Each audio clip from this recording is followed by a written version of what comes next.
अभी जो आपका टाइम चल रहा है ना, ये सबसे इंपॉर्टेंट फेज है। थोड़ा और सच बोलूं ना तो यही वो फेज है, क्योंकि बच्चे यहां या तो पढ़ाई को बड़ा लाइटली लेते हैं या वो सिर्फ बिना कुछ सोचे समझे चैप्टर को कंप्लीट करने लग जाते हैं। तो मेरा एक वर्ड याद रखना, वो है अब ये वीडियो तो सारे बच्चे देख लेते हैं, प्लानिंग भी कर लेते हैं, लेकिन इस प्लानिंग के ऊपर कंसिस्टेंटली चलना एक अलग टास्क होता है। जो बच्चा इस टास्क पर खरा उतरता है वो एंड में अच्छा स्कोर करता है, ये बात तय है। 12th आ चुकी है और आप डे 1 से ही पीछे हो। जी हाँ, आपको लग रहा है ना कि आप पढ़ रहे हो, बेटा आपको यह नहीं मालूम कि इस साल कैसे अकाउंटेंसी आपके ऊपर एक गुगली फेंकने वाली है, या 11th स्टैंडर्ड वाली ही स्ट्रैटेजी जो बिजनेस स्टडीज में आप लोगों ने लगाई थी वो आपको ले डूबेगी। आप चल तो रहे हो लेकिन आंख पर ना पट्टी बांध के चल रहे हो और आगे खाई है।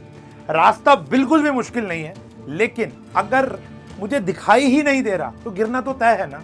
और अगर आप गिरना नहीं चाहते ना तो इस वीडियो में एक ऐसा रोड मैप देने वाला हूं जिसको सच्चे मन से अगर आपने फॉलो कर लिया ना तो पूरा साल स्मूथली निकल जाएगा और आपका नाम कोई बड़ी बात नहीं है, टॉपर लिस्ट में शामिल हो जाएगा। और जो भी मन में सवाल है ना, क्या करूं कैसे करूं, इस वीडियो के एंड तक ये सारे के सारे क्लियर हो जाएंगे। आज के इस वीडियो में मैं आपको एक ऐसा कंप्लीट रोड मैप देने वाला हूं जिसके अंदर मैं आपको स्टेप बाय स्टेप बताऊंगा कि कब सिलेबस कंप्लीट करना है, रिवीजन कैसे करनी है और पूरे साल कंसिस्टेंसी कैसे मेंटेन करनी है, कि ताकि लास्ट में जाकर आप पैनिक फील ना करो बल्कि आपके हाथ में पूरा का पूरा कंट्रोल हो। तो अगर आप भी चाहते हो कि इस क्लास 12th का जो रास्ता है वो बहुत बढ़िया तरीके से आप पार करो, तो कमेंट में लिख दो आई विल फॉलो। ये छोटा सा कमेंट तय करेगा कि कौन सा बच्चा सुनकर एक्शन लेता है और कौन सिर्फ सुनकर इस वीडियो को चला जाता है। कमेंट कर दिया? तो चलो अब स्टार्ट करते हैं अपने फेज 1 से, जो है फाउंडेशन फेज। अभी जो आपका टाइम चल रहा है ना, ये सबसे इंपॉर्टेंट फेज है। थोड़ा और सच बोलूं ना तो यही वो फेज है जहां सारी गेम डिसाइड हो जाती है या गेम चेंज हो जाती है, क्योंकि बच्चे यहां या तो पढ़ाई को बड़ा लाइटली लेते हैं या वो सिर्फ बिना कुछ सोचे समझे चैप्टर को कंप्लीट करने लग जाते हैं। ये दोनों ही अप्रोच गलत है, क्योंकि इस फेज में आपकी सबसे पहली प्रायोरिटी होनी चाहिए, वो है कॉन्सेप्ट अंडरस्टैंडिंग। रट्टा नहीं मारना। अगर मैं अकाउंट्स की बात करूं तो आपको पूरा का पूरा अप्रोच जो होगी ना, आपकी डे वाइज जो आपकी अप्रोच होगी वो कॉन्सेप्ट को समझने में होगी, ना कि रट्टा मारने। मेजॉरिटी बच्चे, मैं अपने एक्सपीरियंस से बता रहा हूं, एक मिस्टेक करते हैं। स्टार्टिंग के अंदर वो सोचते हैं एक तो नया नया सिलेबस है, मैं जल्दी जल्दी अपने चैप्टर्स को कंप्लीट कर लूं। नहीं, अगर जैसे मैं अकाउंटेंसी की बात करूं, अगर एक बारी मुझे कॉन्सेप्ट को समझ में आ गया, कॉन्सेप्ट क्लियर हो गया, तो आगे का सब्जेक्ट ऑलरेडी आसान कर लिया। अगर आप लॉजिक के पीछे भागोगे कि इस एडजस्टमेंट के पीछे लॉजिक क्या था, अगर आप इकोनॉमिक्स में फील करोगे उस टॉपिक को, क्योंकि मैक्रो इकोनॉमिक्स जनरली बच्चे पढ़ रहे हैं, तो वहां पर अगर उस टॉपिक को आपने फील कर लिया नेशनल लेवल पर, और अगर बीएसटी का फ्लो आपको एक बारी अच्छे से समझ में आ गया ना, तो मैं कह रहा हूं आप जीत जाते हैं। आप कई बच्चे तो अभी तक स्टार्ट ही नहीं करते, और जो स्टार्ट करते हैं वो सिर्फ चैप्टर कंप्लीट अप्रोच पर स्टार्ट करते हैं। तो मेरा एक वर्ड याद रखना, वो है कॉन्सेप्ट क्लैरिटी। चाहे स्लो रखो प्रोसेस को, लेकिन सारे कॉन्सेप्ट को, चाहे वो इको हो, बीएसटी हो या अकाउंटेंसी जैसा सब्जेक्ट हो, लॉजिक के पीछे भागो, रट्टाफिकेशन को दूर रखो, पूरा साल बहुत स्मूथली चला जाए। वैसे तो मैं एक बात बहुत बारी बोल चुका हूं कि सिस्टम को बनाना बहुत जरूरी है। देखो, सिस्टम को समझना एक अलग चीज है, लेकिन एक सिस्टम को आप कंसिस्टेंटली फॉलो कर रहे हो विद द प्रॉपर गाइडेंस, ये एक अलग चीज है, ये गेम चेंजर होता है। क्योंकि मैक्सिमम बच्चों को मैंने यहां पर देखा है कि वो खुद से कंसिस्टेंट कभी हो ही नहीं पाते, और धीरे धीरे धीरे एट द मिड और the end of the year उनकी कंसिस्टेंसी एकदम लूज हो जाती है, फोकस रिड्यूस हो जाता है, और फिर उनके रिजल्ट में वो चीज दिखाई देती है। इसलिए अगर आप चाहते हैं कि आपकी क्लास 12th पूरी स्ट्रक्चर्ड और डिटेल्ड वे में होना, तो मैंने और मेरी पूरी टीम ने रैंकर्स बैच आपके लिए लॉन्च किया हुआ है। बहुतों बच्चों को पता है, accounts, eco, BST, maths, English, सब कुछ इसके अंदर होता है। 1.0 1250 रुपए का है, वन टाइम पेमेंट है। और जो महापैक है जिसके अंदर 1.0, 2.0, 3.0 आने वाले सारे जो बैचेस होंगे, प्रीवियस ईयर के रिकॉर्डिंग्स होंगे, वो 2499 के अंदर आपको मिल जाएगा। अब इसके अंदर एक सिस्टम की जो मैं बात कर रहा था, एक प्रॉपर स्ट्रक्चर्ड तो हमने आपके लिए यहाँ डेवलप किया सारे सब्जेक्ट को लेकर, लेकिन जो नए फीचर्स हैं वो ये हैं कि जैसे मैं बात कर रहा था, बच्चे का फोकस रिड्यूस हो जाता है। तो हमने क्या किया है, हर महीने के आखिरी के 2 दिन हम चाहेंगे कि बच्चा हमसे गूगल मीट पर रूबरू हो, और हम वहाँ पर उसको गाइडेंस दें, उससे फीडबैक लें, उसको फीडबैक दें कि ताकि बच्चे का जो ग्राफ है वो किसी भी मंथ में ना लो नहीं आना चाहिए। तो एक ऐसे मोटिवेशनल सेशंस होंगे, एक ऐसे गाइडेंस सेशन होंगे जहाँ पर बच्चा का जो ग्राफ है ना वो ऊपर की तरफ ही हाइक करेगा। एक ऐसा स्ट्रक्चर बनना चाहो इसका हिस्सा तो आप बन सकते हो, और एडिशनल डिस्काउंट चाहिए तो आप SNF 10 कूपन लगा सकते हो जिसमें आपको एडिशनल और डिस्काउंट मिल जाएगा। वैसे तो ऑलरेडी प्राइस ना सस्ता है, लेकिन SNF 10 लगाने पर ये और सस्ता हो जाएगा। और अगर आपको लगता है कि आपको एक प्रॉपर गाइडेंस की जरूरत है तो लिंक आपको डिस्क्रिप्शन में मिल जाएगा। और अगर आप सेल्फ स्टडी करना चाहते हो तो ये रोड मैप अगर आप ढंग से फॉलो कर लेते हो वाले बच्चे तो आपका बेड़ा पार हो ही जाएगा। लेकिन अब एक सवाल आपके दिमाग में आ रहा होगा कि सर ये जो फेज अभी आपने बताया था फाउंडेशन फेज, इसको इंप्लीमेंट कैसे करना है, ये समझ नहीं आया। आओ बात करते हैं इसकी इंप्लीमेंटेशन की। तो अभी तक हम लोगों ने क्या किया था कि अप्रैल, मई, जून, जुलाई, अगस्त, सॉर्ट ऑफ सितंबर हम अपने सिलेबस को कंप्लीट करने की तरफ जा रहे थे। लेकिन मैंने आपको बोला रट्टा नहीं मारना, आपको कॉन्सेप्ट बिल्डिंग करनी है। अब धीरे धीरे आप आते हो एक ऐसे फेज में जहां पढ़ाई एक्चुअल में सीरियस होने लगती है, और ये जो फेज होता है ना वो लगभग सितंबर से नवंबर मंथ के बीच का होता है। यहां अब आपको ऐसा फील होगा कि सिलेबस समझना ही एनफ नहीं है, सिलेबस को कंप्लीट करना भी सही समय पर वो भी इक्वली इंपॉर्टेंट है। और यहां पर हर एक बच्चे को ना एक्चुअल प्रेशर फील होता है क्योंकि समय तेजी से निकल रहा है, सिलेबस कंप्लीट हो नहीं रहा। और ये बेटा ये जो फीलिंग है ना ये बिल्कुल नॉर्मल फीलिंग है, बस यहां पर आपको एक छोटा सा शिफ्ट करना है। शिफ्ट ये करना है कि आपको एक प्रॉपर स्ट्रक्चर्ड वे में पढ़ाई करनी है स्टार्टिंग से। जैसे सबसे इंपॉर्टेंट एडवाइस मैं आपको दूंगा कि अकाउंटेंसी को आप रेगुलर पढ़ोगे डेली बेसिस पर, क्योंकि इसके जो कॉन्सेप्ट होते हैं ना वो आपस में इंटरलिंक्ड होते हैं। मैं कई बार बोल चुका हूँ लाइक अ डोमिनो, अब वो एक गिरेगा ना सारे के सारे गिरेंगे। अगर बीच में गैप आ गया ना तो आप बहुत परेशान हो जाओगे। पूरी पार्टनरशिप अगर आप स्टार्ट कर रहे हो तो फ्लो में स्टार्ट करोगे, कंपनी स्टार्ट कर रहे हो तो पूरे फ्लो में स्टार्ट करोगे। थर्ड बुक से स्टार्ट करो जो कि गलत है, स्टार्ट वहां से नहीं होना चाहिए। आपको हमेशा पार्टनरशिप या कंपनी स्टार्ट करना चाहिए। लेकिन कई स्कूल जो होते हैं वो पार्ट 3 से स्टार्ट कराते हैं, अगर वो इमरजेंसी है, वो मजबूरी है। तो अगर वो फाइनेंशियल वाली किताब स्टार्ट कर रहे हो तो वहीं से आप शुरू करोगे और पूरी खत्म करोगे।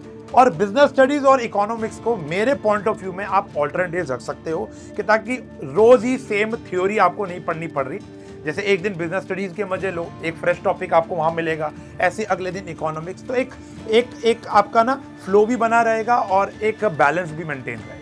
और जब आप इस तरीके से बैलेंस्ड वे में पढ़ाई करते हो ना तो धीरे धीरे आपको खुद अच्छा पॉजिटिव फील होने लग जाता है कि चीजें कंट्रोल्ड वे में चल रही हैं। और इसी वजह से नवंबर महीने तक अपना सिलेबस कंप्लीट करना एक मैनेजेबल टास्क बन जाता है। और इसी फ्लो के बीच में ना धीरे धीरे एक और चीज स्टार्ट होनी चाहिए, वो है रिवीजन। या मैक्सिमम बच्चों को लगता है कि रिवीजन स्टार्ट एक्चुअल में सिलेबस कंप्लीशन के बाद होनी चाहिए, और यही आपकी सबसे बड़ी गलती होगी कि पहले सिलेबस कंप्लीट करूंगा फिर उसके बाद आराम से रिवीजन करूंगा। बेटा यहाँ पर ऐसा क्या होता है कि जो स्टार्टिंग में अप्रैल, मई, जून में जितना आपने पार्टनरशिप फॉर एग्जांपल पढ़ी है या कोई भी टॉपिक आप लोगों ने पढ़ा है, कोई चैप्टर आप लोगों ने पढ़ा है, वो धीरे धीरे वॉश आउट होना शुरू हो जाता है और रिवीजन भी एक पहाड़ बन जाती है बाद में जाकर। इसलिए बाकी बच्चों से अलग होकर आपको एक सिंपल सा चेंज करना है।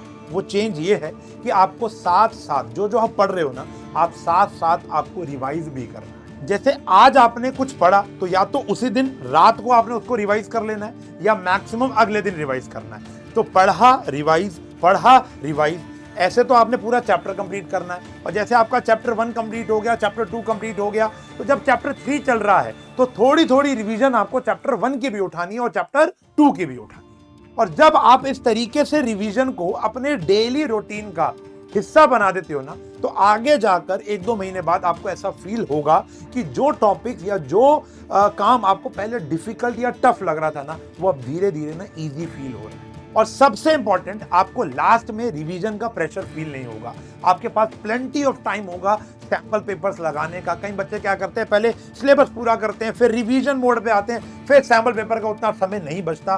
तो हम अगर रिवीजन साथ साथ करेंगे तो आखिरी के 2 से लेकर जो 3 महीने या 4 महीने भी कभी कभी बच जाते हैं तो आपको वहां पर एक अलग सा कॉन्फिडेंस फील होगा। क्योंकि जब दूसरे बच्चे सिलेबस के बाद रिवीजन स्टार्ट करेंगे ना, आपके सिलेबस खत्म होते तक ही नवंबर तक की 2 से लेकर 3 बारी रिवीजन ऑलरेडी हो चुकी होगी और आप रेडी होगे सैंपल पेपर लगाने के। और जैसे ही आपको यह लगता है कि आपका मेजॉरिटी सिलेबस कंप्लीट हो गया है यहीं से हमारी प्रिपरेशन का ना नेक्स्ट फेज स्टार्ट हो जाता है। अभी तक हम क्या कर रहे थे, पढ़ रहे थे, समझ रहे थे, फिर रिवाइज कर रहे थे, लेकिन अब बेटा आपको यहां पर अप्लाई करना स्टार्ट करना है। और मैक्सिमम बच्चे यहां पर यही मिस्टेक करते हैं। उन्हें लगता है कि बस अब सब हो गया है, थोड़ा सा रिवाइज कर लेंगे, और यही सबसे बड़ी गलती हो जाती है। वो कभी भी अपने आप को एग्जाम सिचुएशन में डालकर ही नहीं देखते। और बोर्ड्स के एग्जाम में ना ये बिल्कुल भी नहीं देखा जाता कि आपको कितना आता है, बल्कि ये देखा जाता है कि 3 घंटे के अंदर आप इफेक्टिवली कितना अच्छा परफॉर्म कर सकते हो, कितना लिख सकते हो। बेटा पेपर देना भी एक आर्ट है, एक कला है। इसलिए यहाँ पर थोड़ी सी प्रिपरेशन की टेक्निक चेंज करनी पड़ेगी। अब पढ़ाई थोड़ी कम करनी पड़ेगी और पेपर सॉल्विंग थोड़ी सी ज्यादा करनी पड़ेगी। तो जैसे ही आपको लगे कि सिलेबस का मेजॉरिटी पोर्शन मेरा समाप्त हो चुका है, अच्छा सा सैंपल पेपर उठाओ, मेरे वाला भी उठा सकते हो, आएगा आगे तो बताऊंगा। सैंपल पेपर उठाओ, टाइमर लगाओ और पेपर को एग्जामिनेशन शीट पर जैसे पेपर होता है वैसे ही दो। स्टार्टिंग में मुझे पता है बहुतों बच्चों को दिक्कत आती है कि या तो सिलेबस पूरा नहीं हुआ तो बच्चों को लगता है कि मैं पेपर पे कैसे पूरा दे पाऊंगा, या टाइम की किल्लत रह जाती है। तो बेटा आपको हमेशा क्या पेपर छूट रहा है आपका, बहुत सारे ट्रबल्स आते हैं बच्चों को, लेकिन ये बात ध्यान रखना, पहले 2-3 में आपको ट्रबल आएगा। ये आपका लर्निंग फेज है, धीरे धीरे आपकी आदत पड़ जाएगी और धीरे धीरे यही ग्रोथ का कारण भी बनेगा। क्योंकि आपको ना धीरे धीरे पता चलेगा 3-4 पेपर के बाद कि भैया मेरे को कॉन्फिडेंस भी आ रहा है, मेरे आंसर भी ठीक हो रहे हैं। और बेटा जल्दबाजी की नीड भी नहीं है, 3-4 पेपर के बाद ही आपको क्लियर होगा, एक कॉन्फिडेंस आएगा, आपकी स्पीड इंप्रूव होगी, आपके आंसर की राइटिंग स्किल्स इंप्रूव होगी, आपको धीरे धीरे खुद समझ में आ जाएगा, कॉन्फिडेंस बिल्ड होगा। और इसी फ्लो के बीच में एक फेज और स्टार्ट होगा, धीरे धीरे स्टार्ट होगा, वो है बोर्ड के जस्ट पहले का फेज। यहां आके मैक्सिमम बच्चे एक सिचुएशन को फील करते हैं कि भैया पढ़ाई से ज्यादा टेंशन ना, बोर्ड्स की टेंशन, वो जो प्रेशर है ना, वो फील होने लग जाता है। और ये बेटा बिल्कुल ना नॉर्मल बात है। और यहां पर आके बच्चे एक छोटी सी मिस्टेक क्या करते हैं, एक पैनिक अटैक उनको आता है और वो सोचते हैं कि भैया ये भी कर लेता हूं, वो भी कर लेता हूं, मैंने पूरा साल एनसीईआरटी और विनर सीरीज तो लगा दी, उस ट्यूशन के भी नोट्स कर लेता हूं, दोस्त का भी प्रैक्टिस कर लेता हूं, या वो चैप्टर तो मेरा रह गया। समझ रहे हो, एक पैनिक अटैक आ जाता है उनको कि एवी हो गया, एवी हो गया, फिर जब रिजल्ट आता है एक ही हो गया, वो वाला सिचुएशन यहाँ पर क्रिएट हो जाता है। लेकिन बेटा ऐसे सिचुएशन का रिजल्ट ये होता है कि जो उनको ऑलरेडी आता है ना, वो भी धीरे धीरे ब्लर होने लग जाता है, वो भी धीरे धीरे उनका वीक पोर्शन बनना शुरू हो जाता है। और एंड तक आते आते सिचुएशन ऐसी वर्स्ट हो जाती है कि कंफ्यूजन इतनी ज्यादा बढ़ जाती है कि आप सोच नहीं सकते। इसलिए यहाँ पर मेरी एक एडवाइस जीवन भर याद रखना और एक ही काम करना है कि नया कुछ भी नहीं उठाना, जो पढ़ लिया उसी को आपने स्ट्रॉन्ग बनाना है। जितनी मेहनत आपने अप्रैल से एंड तक अभी तक की है, चाहे वो कॉम्पिटेंसी लेवल क्वेश्चंस की तरफ हो, चाहे वो कॉन्सेप्ट बिल्डिंग की तरफ हो, सैंपल पेपर हो, बस उसी को आपने इतना स्ट्रॉन्ग बना लेना है कि नई चीज ऑटोमेटिकली हमसे हो जाएगी, उसका प्रेशर आपको नहीं है। और इसी के साथ साथ आपको धीरे धीरे ना शिफ्ट करना है, अपना फोकस डाइवर्ट थोड़ा सा चेंज करना है, रिवीजन पर कर सकते हो, स्लो एरियाज पे काम कर सकते हो, जो आपका वीक पोर्शन है उसको स्ट्रॉन्ग बनाने में आपका काम करना है। धीरे धीरे रिवीजन के साथ साथ आपको ये फील होने लग जाएगा, एक कॉन्फिडेंस आएगा ही आएगा। मैंने बहुतों बच्चों को बिल्ड होते हुए देखा है इस पूरी स्ट्रैटेजी से, तो 100% ये आपके लिए भी हेल्पफुल है। क्योंकि बेटा जैसे भी मैंने कहा था ना कि एग्जाम देना भी एक कला है। एग्जाम में सिर्फ आपकी नॉलेज टेस्ट नहीं होती, बहुत से अलग एस्पेक्ट होते हैं, एक आर्ट होती है। आप कितना क्लैरिटी के साथ पेपर में बैठे हो, कितने कॉन्फिडेंस के साथ आप पेपर में बैठे हो, कितने कामली आप पेपर को अटेम्प्ट कर रहे हो। कई बच्चे 2 क्वेश्चन मुश्किल आते पैनिक हो जाते हैं। आपको ये सारी सिचुएशंस जो आपने सैंपल पेपर में झेली हैं या जो एंड में आप रिवीजन कर रहे हो ना, तो ये आपको धीरे धीरे स्ट्रॉन्ग बनाएगी और एग्जाम रेडी करेगी। तो बच्चों अब आपके पास पूरा का पूरा रोड मैप है। आपको पता है कि आपको अपना साल शुरुआत कैसे करना है, आपको बीच में क्या करना है और एग्जाम से जस्ट पहले आपकी क्या स्ट्रेटेजी होने वाली है। लेकिन अब यहाँ पर सबसे इंपॉर्टेंट चीज है, वो है एग्जीक्यूशन। अब ये वीडियो तो सारे बच्चे देख लेते हैं, प्लानिंग भी कर लेते हैं, लेकिन इस प्लानिंग के ऊपर कंसिस्टेंटली चलना एक अलग टास्क होता है। जो बच्चा इस टास्क पर खरा उतरता है वो एंड में अच्छा स्कोर करता है, ये बात तय है। और एक बात और होती है कि ये जो 12th का हुआ है ना, ये एक्चुअल में इतना मुश्किल पेपर नहीं होता। यहाँ लोग इसको इतना मुश्किल बना देते हैं ना, हमारे जो आसपास लोग होते हैं।